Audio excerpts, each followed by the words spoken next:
เอาพี่น้องไปเปิดภาพมาก็อยู่เฮือนอยู่ซ่านพี่น้องยังบ่ทันได้ไปใส่เทื่อเพราะว่ามื้อนี้อ่าเกินว่ามื้องานพี่น้องงานของหมู่ของประตูนขึ้นเฮือนใหม่พี่น้องเพิ่นก็เลยได้เชิญใช่ว่าเชิญก็บ่เชิญว่าเชิญดอกสวนพี่น้องเพราะว่าอยู่บ้านนี่ส่วนหลายจะบ่มีบัตรเชิญแต่เป็นบัตรสวนจะไปสวนอยู่เฮือนไปบอกอยู่เฮือนหมู่กับแมนพี่น้องกับแมนพวกนั้นแต่ว่าเราเอิ้นเบาตูนสองเถือสองทางหนึงคือพี่น้องทางหนึงคือหมู่ครูตอนเราเอิ้นพี่น้องเบาตูนบ่ได้ไปเพราะว่ามีไอ้น้องของเบาตูนไปแล้ววันนี้เรามาอีกเรามาเอิ้นแบบในนามหมู่ครูหรือว่าเพื่อนนั่นเองพี่น้องเนาะเราก็ส่วนน้องบองไปนำอันเดียวกันเบิดแหละแล้วก็หมู่ของเบาตูนนี้ประมาณอยู่5-6 คนนี่แหละที่อยู่นำกันแต่น้อยๆตั้งแต่อายุ5-6-7 ปีจนเรียนของป .1 ป .2 ป .3 ป .4 ป .5 เรียนนำกันเลยไปน้องอยู่นำกันติดนำกันไปหากินหายิงนกยิงนูหาซ่อนปลาซ่อนหัวไปนำกันเบิดนี่หมู่ของประตูนเป็นน้องไปหาหมู่ของประตูนเลยเนาะเสร็จเดินทางไปเป็นจังใด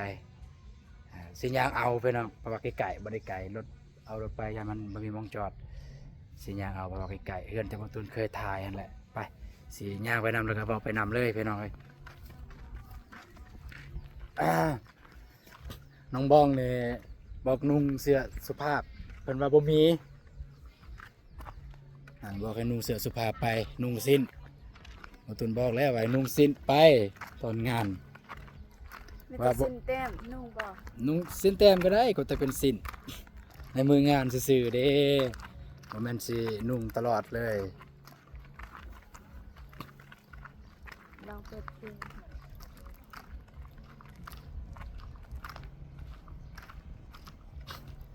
เพิ่นเปิดเพลงเป็นน้องเอ้ยเปิดเพลงนี่บ่สามารถทายได้เนาะเพิ่นเปิดเพลง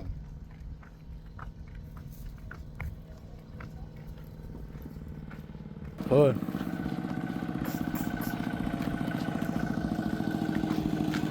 ได้จะใช้เนี่ยบ่ได้มาจะใช้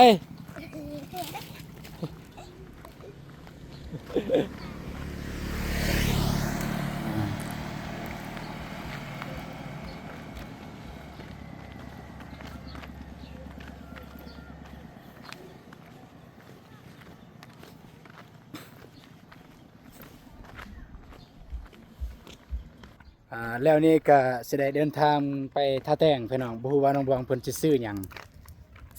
ไปท่าแต้งบ่ฮะบ่ได้ซื้อหยังเอาดีๆไปท่าแต้งสิไปซื้อหยังไปโรงหมอบ่หรือว่าไปตลาดต้องเอาเครื่องซื้อไปเอาเครื่องจะสั่งไว้สั่งเครื่องหยังอีกบาทนี่ฮะน้องสั่งเครื่องหยัง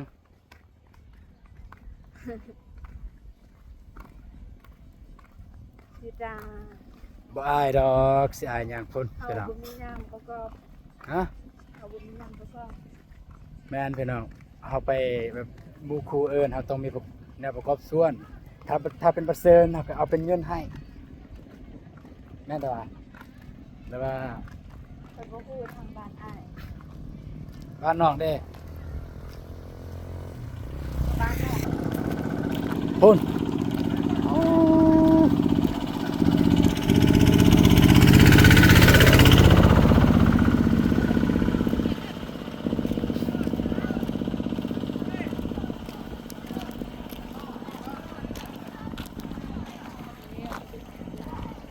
พุ่นบ่ได้เอิ้นนั่นเราวะ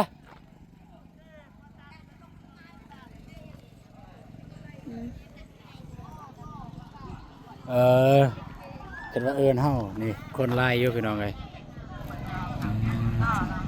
แค่นี้บ่มีเสียงเพลงพี่น้องถ้าจะนอนเปิดเพลงเนี่ยเสร็จบ่ได้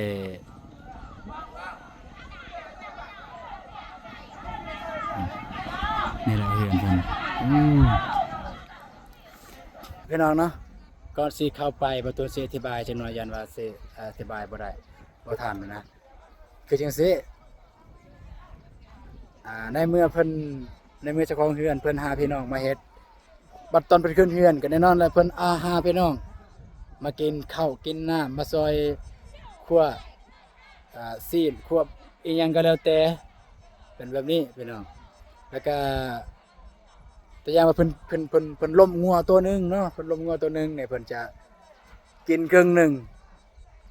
เพิ่นกินครึ่งหนึงแล้วก็ครึ่งหนึงเพิ่นจะแบ่งให้พี่น้องผู้ที่มาเฮ็ดเฮือนแบบนั้นพี่น้องเพราะว่าถ้าเพิ่นบ่มีพี่น้องเพิ่นก็บ่ได้เฮือนประมาณนั้นนะพี่น้องถ้าเพิ่นบ่มีพี่น้องเพิ่นก็บ่มีคนเฮ็ดเฮือนเพราะว่าเฮาสิจ้างคนอื่นจ้างบ่ได้ประมาณนั้นของเพิ่นไปรู้สึกว่าอยากเข้าแล้วฮะแล้วก็บ่ตูนก็สิเว้าอยู่บ่อนนี้เลยเด้อพี่น้องเอ้ยถ้าภาพหรือเนื้อเสียงหาบ่อนใดมันบ่เหมาะสมก็ต้องขอโทษขออภัยนะที่นี่เลยพี่น้องเนาะเพราะว่าเด็กน้อยก็จะลายแน่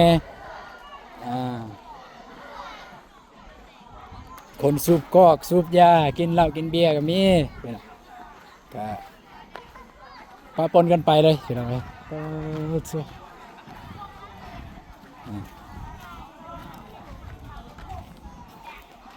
คนอื่นบ่เห็นสิเอาเมียมานำตายแล้วมีแต่เบาตูนเอาเมียมานำไป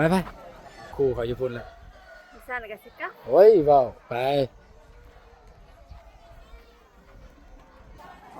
จ้ะนี่แหละพี่น้องเอ้ย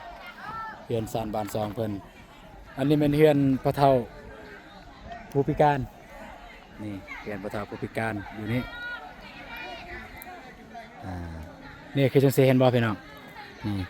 พี่น้องเพิ่นมาก็บ่ได้ว่ามาซื่อๆเลยพี่น้องเด้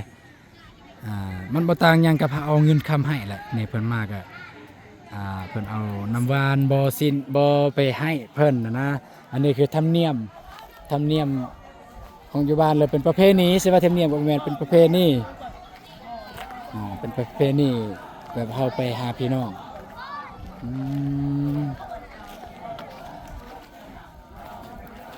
คนอยากลายได้พี่น้องนี่จ้ะมื้อนี้นี่เฮาสองคนก็สิก่อนสิเข้าไปในพี่น้องเนาะก็สิเว้าจักข่าวนึงเพราะว่าอยู่ในบ่ได้ยินเสียงเลยบางเทื่อว่าสิบ่ได้ไปทางใดมื้อนี้แล้วเพื่อนน้องน้ำหวานก็สิให้เบาเจ็บเพิ่นไปอัปเดตเบาตูนก็สิแล้วอยู่นี่ก็สิเข้าไปในเมืองไปพาน้องบอไปเอาเครื่องก็บางเทื่อสิได้ถ่ายคลิปไปนำเลยพี่น้องสิได้ถ่ายคลิปผมให้พี่น้องได้เบิ่งนำกันเลยว่าเป็นจังใดพี่น้องเนาะและก็สิพาพี่น้องได้สิพาพี่น้องไปเบิ่งนำกันหมู่ของเบาตูนหน้าตาเป็นแบบใดแน่ที่เรียนนำกันตั้งแต่น้อยเรียนนำกันตั้งแต่น้อยเลยไปตอนนี้ยังบ่ทันเห็นเทื่อเจ้าภาพเจ้างานเฮาอยู่ไสไปเธอเบิ่งเดี๋ยวนี้ให้เห็นเฮาในจักหน่อยหนึงเห็นเบาตูนยางกระดงยาแล้วสิถือเองก็ได้ไป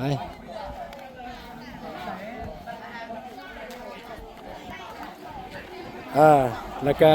ที่บอกพ่อแม่พี่น้องเด้อ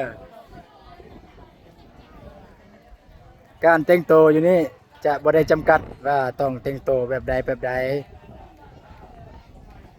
เจ้าสิแต่งตัวแบบใดก็ได้พี่น้องเนาะเขาแต่บ่ให้ไปแบบปะโตหรือว่าปะเปื่อยไปประมาณนั้นแต่งตัวแบบใดก็ได้แบบตามอัธยาศัยเลยแต่ที่จริงก็การแต่งตัวมันจะตัวสุภาพแน่แต่ว่าโดยความมาทางบ้านนี่ก็บ่สูมีคือวัยรุ่นอีหยังคืออันนี้ก็บ่สูมีก็เลยแต่งตัวแบบใดก็ได้นุ่งทรงซ้อนไปก็มีพี่น้องเอ้ยนี่จะมีเต้นโอ้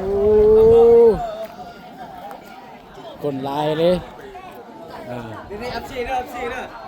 คนลายเลยนี่พี่น้องเอ้ย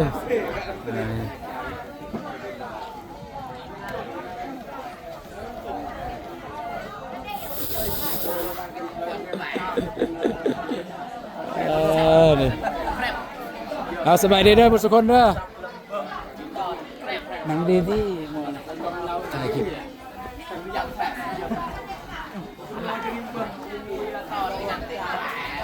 เอา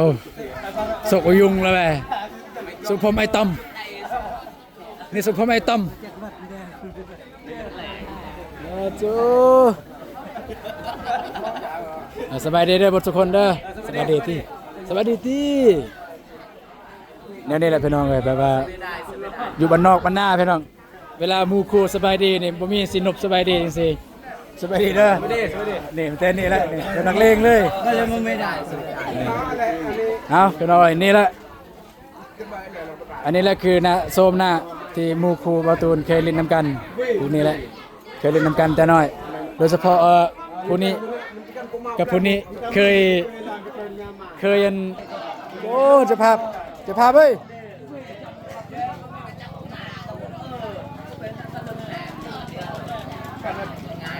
พุ่นเจ้าภาพอีพุ่นไปเราเอ้ยเจ้าภาพก็ได้มาทางนี้เจ้าภาพก็ได้สิเบิ่งอาหารการกินก่อนพี่น้องเอ้ยส่วนแรกมันจะมีข้าวปุ้นแล้วว่าทางนักเอิญขนมจีนมีลาบมีน้ำหวานเหล้าเบียร์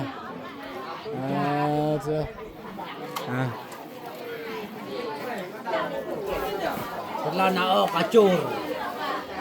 ต่อให้บอกมาต่อไปก่อ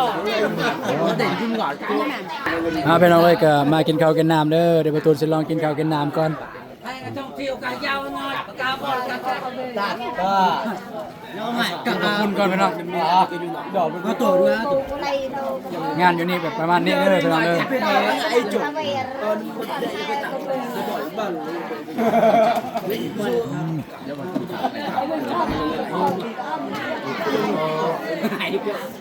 ไปสองคน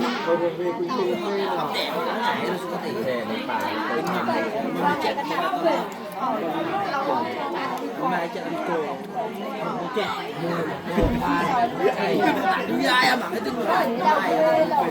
ไม่ยาก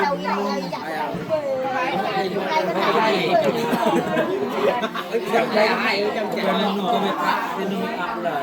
หมองพัดนะไม่ได้แปล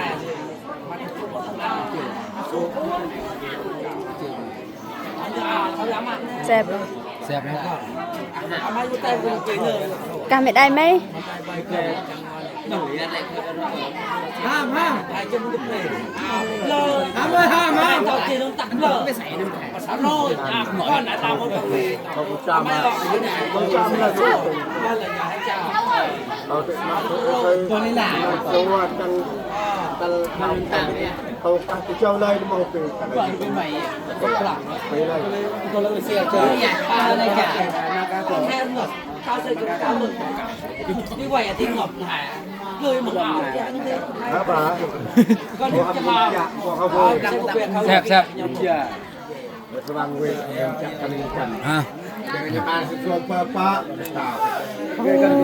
หมู่คู่แต่ละคนอะไรเสียจะมีไปเกณฑ์บ้านนี่อันนี้คือหมู่อายเด้อพวกนี้เด้อหมู่อายเบิดเบิ่งหน้าตาแบบนี้แต่เป็นหมู่อายเด้นี่แมนเบิดอันนี้ทรงผมแปลว่าคือไอ้ต้อมมัน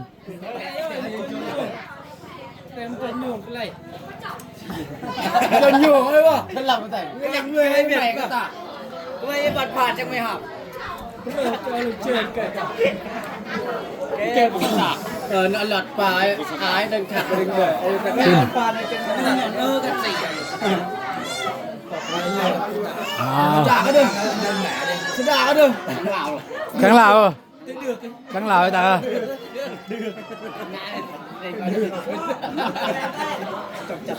จำไม่จำเป็น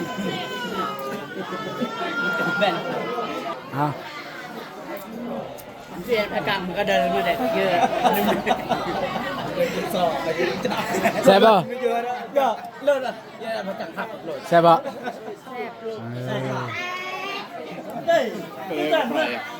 Sama aku pe. Dah aku pe ya pai nu ko aku chat. Macam aku pe. Cek, ka je macam apa. Tên ni pe ni cha. Jatanนะโอเคพี่น้องเนาะก็ภาพรวมงานก็จะประมาณนี้พี่น้องก็จะมีคน มหาลัยเด็กน้อยผู้เฒ่าผู้แก่วัยหนุ่มวัยสาวพี่น้องเอ้ยแต่บ่ตูนเองก็เห็นแต่บ่ตูนเองก็ให้เงินประกอบส่วนทางเสียวเพิ่นที่เรียบร้อยแล้วแต่ว่าบ่ได้ให้ต่อหน้าผู้อื่นพี่น้องโดยที่แบบว่าเฮาบ่ฮู้ว่าบ่ตูนบ่ฮู้ว่าหมู่ครูทุกคนเพิ่นประกอบส่วนเท่าใดพี่น้องเฮาก็บ่ควรไปถามอันนี้เป็นมารยาทพี่น้องบ่ควรถามว่าเจ้าให้เท่าใดขอให้เท่าใด